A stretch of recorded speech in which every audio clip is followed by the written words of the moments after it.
Cate Blanchett. She receives the award 2018 for her leadership in raising awareness for the refugee crisis. Cate Blanchett.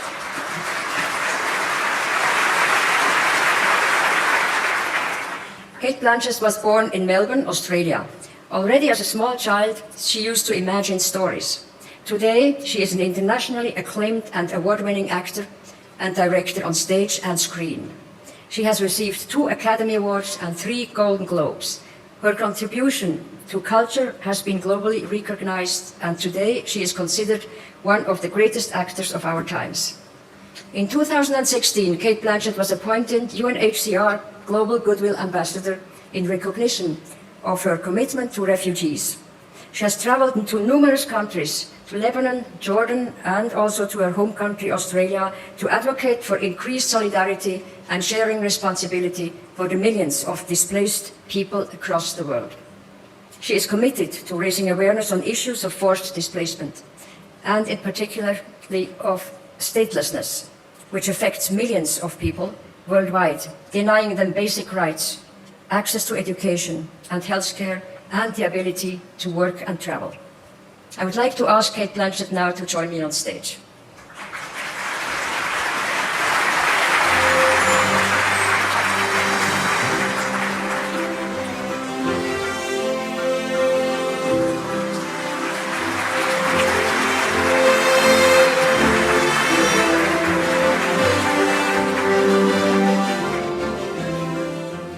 Secret's out, I'm as blind as a bat.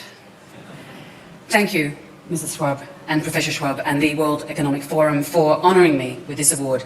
I'm deeply grateful for the recognition it gives to the scale and severity of the global refugee crisis, along with the acknowledgement that we all have a stake in identifying and enacting solutions. So we hear the alarming statistics, 66 million almost human beings forcibly displaced around the world, and we see the fallout from continued failure of world leaders to secure peace. Whilst in many quarters there's divisive and polarising language being used for political gain that gnaws away at our empathy and our compassion, and we sense the geopolitical, the social and the economic and the environmental threats that will drive yet more human flows. And we understand that lost generations of uneducated, disenfranchised and displaced children not only represents a vast loss of potential, but also a threat for future global security and prosperity.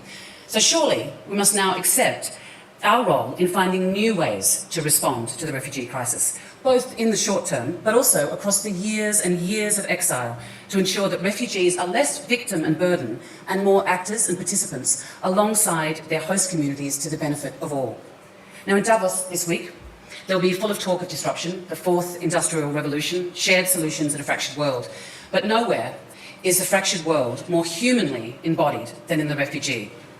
It's a person who's uprooted from all that they hold dear, forced to flee, often resented and reviled in the country where they settle, labelled as an economic burden or a terrorist threat. And this is the narrative that we truly need to disrupt. Since when did we lose our focus on the human, on our commonalities, on our shared bonds, on there but for the grace of God? Now, I feel incredibly privileged to have had the opportunity to work with UNHCR, the UN Refugee Agency, as a Goodwill Ambassador, and to get into the field and meet refugees firsthand.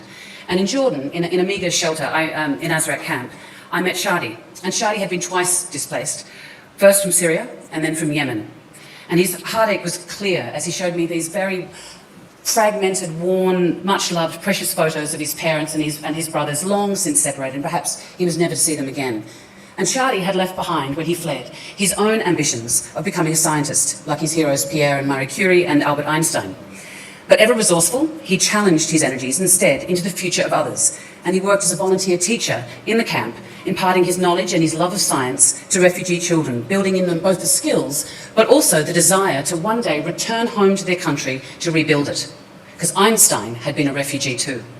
So if we can just drop for one moment the loaded label of refugee, just to see the person behind it. Shadi, an aspirational, technically gifted, resilient, generous man, father, husband, teacher, and we can begin to move him from them to us.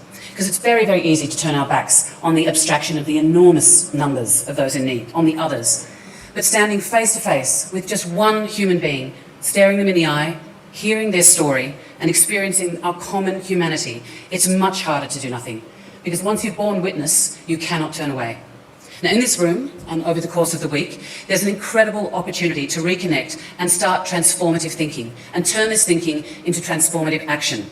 Now, whether your lens is one of sustainable profit or business integrity or competitive advantage, innovation, creativity or security, please consider the incredible opportunities that come from engaging in this issue and with organisations like UNHCR, and perhaps the longer-term risks of not doing so. But beyond that, as people, as parents, sons, daughters, effective leaders, inspiring role models, and people who understand the value of legacy, consider why this is important to you, and I ask you to be reinvigorated by your moral compass. Now, the New York Declaration has given a huge opportunity to us this year, to the states, to the private sector, to civil society, to UN agencies and NGOs, to develop a template for a more sustainable solution to the displacement scenarios. And by marrying humanitarian and development action and drawing on business acumen and resources and technological capabilities of the private sector, we can achieve far more effective and genuinely shared solutions. So we think not just of sheltering and feeding refugees, that's incredibly important, but also connecting them and developing their capacities and welcoming their skills, their resilience and their hope. So alongside some inspiring business leaders who are already making huge and innovative contributions and who actually made it here tonight in the snow, Filippo Grande, who's the UNHCR High Commissioner, will be here, unfortunately not tonight, he's still on his way, but he'll be here with you all week, and he is a remarkable man. He's an innovative and compassionate strategist. So I urge you to take the time to engage with him and with the UNHCR team to see how we can best work together on those shared solutions. This award is far much more for him than me, and it's an honour to work with UNHCR. And definitely, Professor Schwab, I'm here with my soul. Thank you very much.